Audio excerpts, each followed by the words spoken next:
Hello guys, मैं थोड़ी health and fitness को जस ते आज हम बात करेंगे कि थैलीसीमिया पेशेंट को डॉक्टर BRC सर ने कैसे क्योर किया, कैसे उन बच्चों को ट्रांसप्लांट से मुक्ति कराई।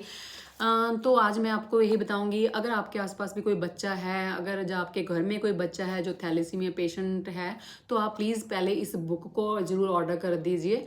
क्योर फॉर ब्लड डिसऑर्डर ये अमेजोन पे भी मिल सकती है, आप इसे ऑनलाइन मंगा सकते हैं। इस बुक में पूरी डिटेल दी गई है कि कैसे उन पेशेंट को ठीक किया, क्या कैसे स्टेप बाय स्टेप उन चीज़ों को कुछ चीज़ों को उन पे अप्लाई किया गया। और 40 बच्चों की इसमें डिटेल बताई गई है।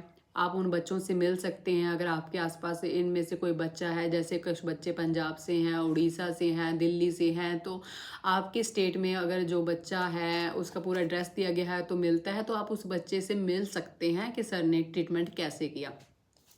तो मैं आपको बताऊंगी कि इस बुक में क्या बताया गया है कि कैसे बच्चों का ट्रीटमेंट किया गया। तो सबसे पहले जो पहला स्टेप था, बच्चों को लिविंग वाटर पिलाया गया, जो मटकों में पानी डाल के आपको बताया गया है बार बार कि इसको पानी को कैसे बनाना है। तो इस बच्चों को यही पानी पिलाया गया। और सेकंड था बच्चों में फूड लिविंग फूड थेरेपी। तो सेकंड बच्चों पे लिविंग फूड थेरेपी अप्लाई की कि जैसे कोई 30 kg का बच्चा था तो उसे 30 to 20 मल्टीप्लाई करके जैसे 600 ग्राम तक बच्चों को फ्रूट खिलाए गए, उनको जूस पिलाए गए, कोकोनट वाटर पिलाया गया। तो बच्चों का ऐसे खाना रखा गया। और लंच टाइम में खाना खाने से पहले बच्चों को सैलड खिलाया गया, स्टीम सैलड खिलाया गया।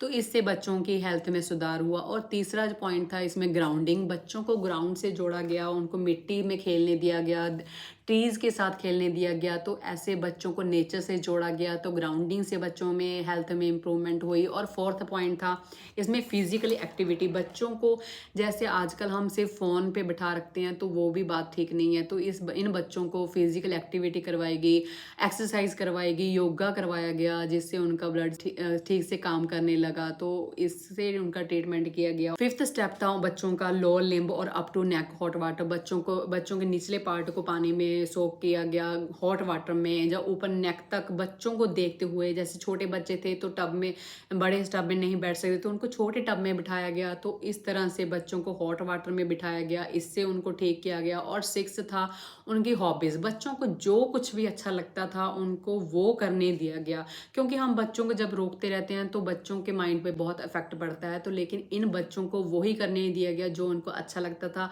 इनकी हॉबीज में जो जो चीज़ें पसंद थी वो करने दी गई। सिर्फ इस सिंपल 6 स्टेप से बच्चों को ठीक किया गया।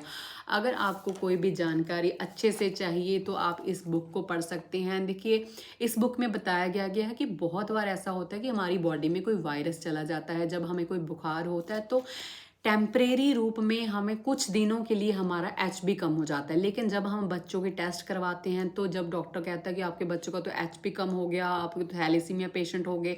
लेकिन बहुत बार ऐसा होता है कि हमारे बच्चों का कोई ब्लड इतना कम नहीं हुआ है, वो सिर्फ टेम्परेरी होता है। और कुछ समय बाद जब बच्चा डाइट लेने लगता है, क्योंकि कुछ दिनों तक तो हम खाना नहीं खा पाते, हमारे टेस्ट बड्स खराब हो जाते हैं।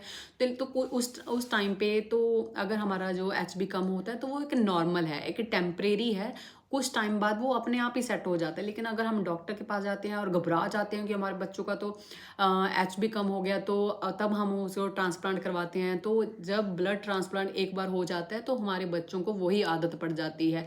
तो इस बुक में ये सभी जानकारी दी गई है, तो आप इस बुक को पढ़ सकते हैं, ऑनलाइन मंगवा सकते हैं।